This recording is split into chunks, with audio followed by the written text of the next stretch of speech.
Oi, gente, bom dia. Hoje eu vim mostrar uma coisa diferente, que é da época que eu lecionava. E naquela época, eu acho que eu nunca mostrei a agenda que eu tava usando. Essa daqui, na verdade, os inserts estão em branco, mas é para dar uma ideia. E se eu não me engano, não, foi isso mesmo. Para não ter que carregar duas, eu acabei diminuindo. Essa aqui é também uma 5. Como eu usava já a personal no meu dia a dia, eu acabei diminuindo o tamanho dos inserts. Tudo que tava aqui eu coloquei no outro e passei a utilizar. Então, isso aqui tudo fui eu que criei mesmo. Foi em 2014. Eu tinha 6 turmas, não, 5 turmas. Então, por onde foi que eu comecei? Como as minhas turmas eram bem, como é que chama? Muito energéticas, eu resolvi começar com um seating chart, que eu de fato utilizei. Aqui você não vai ver nomes, não vai ver nada, mas o que foi que eu fiz? Eu desenhei aqui o formato da sala, né? Como ficaria. As minhas turmas eram pequenas, tinham no máximo 12 alunos. Eu ensinava inglês na época, educação bilíngue. Então eu comecei com o seating chart, que é basicamente um diagrama de como você vai sentar os seus alunos. O que foi que eu fiz? Na primeira e segunda semana de aula, logo no início do ano, eu passei observando. E a partir dali eu já tracei quem ficava melhor com quem, de modo que o nível de energia ficasse mais baixo e a aula fluísse melhor. Então você vai ver aqui os números das carteiras e tal. E aqui seria o nome dos alunos. Aqui. Aqui foi um insert que eu fiz para anotar o que era feito em sala de aula. Então aqui eu tinha a semana de tal dia a tal dia, o realizado e as agendas. Por quê? Porque lá a gente tinha que pegar na hora do intervalo, quando terminassem as aulas, a gente tinha que se dirigir à coordenação e anotar na agenda geral do colégio o que tinha feito para que fosse lançado online. Por mais que a gente faça, quem é professor sabe, vai ter uma aula ou outra em que nem tudo que a gente projetou vai ser realizado. Por quê? Fatores externos. Às vezes alguém chega para dar um aviso, às vezes é o comportamento da turma, enfim. Então eu tinha o meu projeto de aula, eu tinha no personal, tava tudo anotado também, a agenda, o que era para ser feito e tal. Depois eu anotava o que tinha sido realmente realizado. Então aqui tinha qual é a turma 2A, class, homework. Aqui era o que era feito em sala de aula, o que era feito em casa. Class book, activity book. Class book e activity book a gente usava os dois na sala de aula, então eu colocava aqui o que tinha sido feito em cada um na sala de aula e o que tinha sido passado para o homework, para a tarefa de casa. Basicamente é isso, bem coloridinho, bem bonitinho, blá blá blá.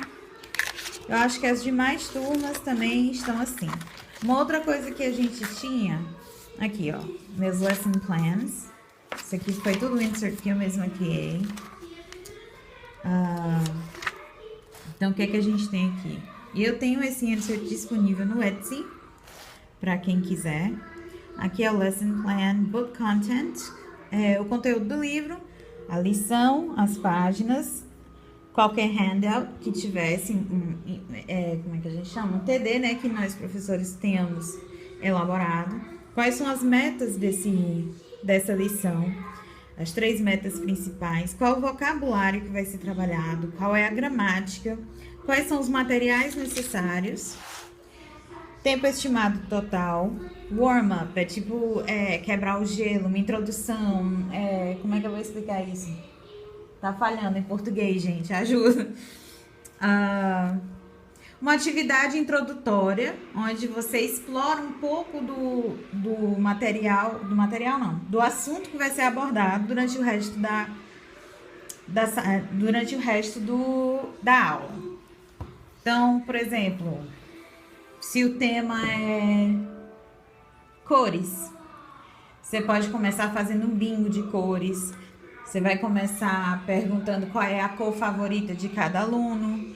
Pode depois passar para um bingo de cores, pode fazer um jogo de memória para saber quem lembra qual é a cor favorita de quem. Enfim, você está explorando ali o vocabulário e, ao mesmo tempo, perguntas, formato de interrogação, pergunta e resposta, enfim. Aqui, a apresentação da matéria, o tempo estimado. Então, toda vida que a gente vai desenvolver um plano de aula, a gente pensa sempre nas palavras-chave. Para que essas palavras-chave? Para desenvolver aquela aula. Quais são as 3 principais coisas que eu posso perguntar de modo que suscite uma resposta desejada a respeito daquela matéria a partir dos alunos?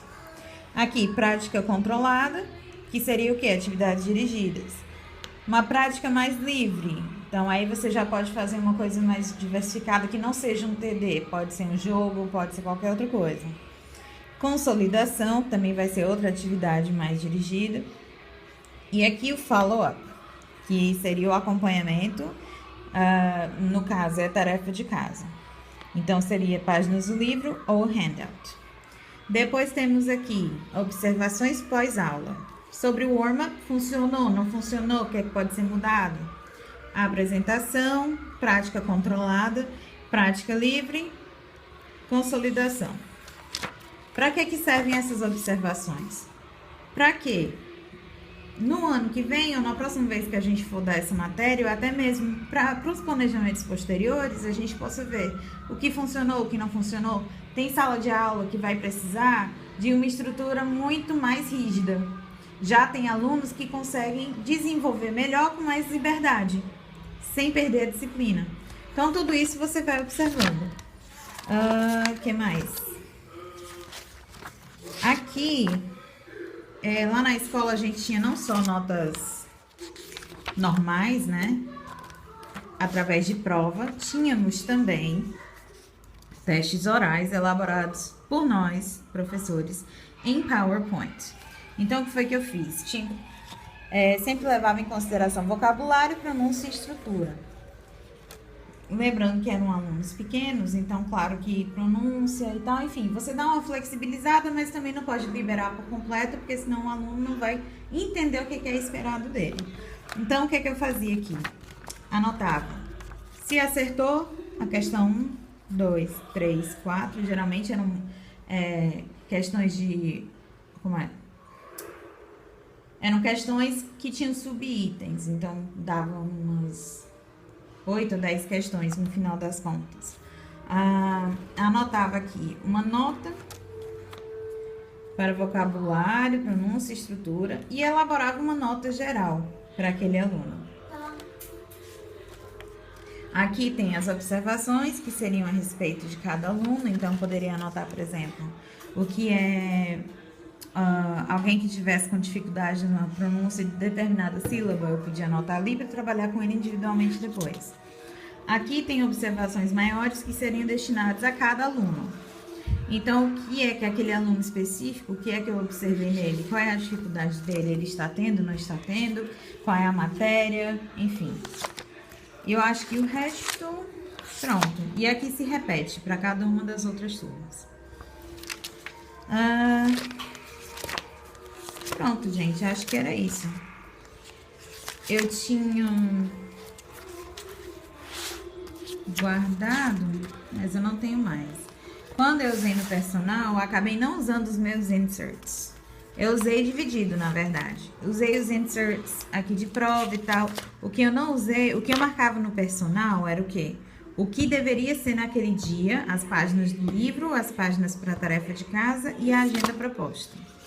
Era isso que eu anotava no personal. Mas tudo de acompanhamento eu fazia aqui. Na época, eu lembro, eu montei uma outra pasta, fiquei com medo de perder essa daqui. Eu acabei montando outra, que era um binderzinho transparente, barato, que eu comprei lá na Saraiva, algum canto desse, que foi baratinho, foi uns 10 reais. E aí, deixei esse aqui pra ficar só em casa, guardado. Enfim, eu achei que seria interessante mostrar, porque não tinha mostrado antes. E qualquer dúvida que haja, pode falar comigo.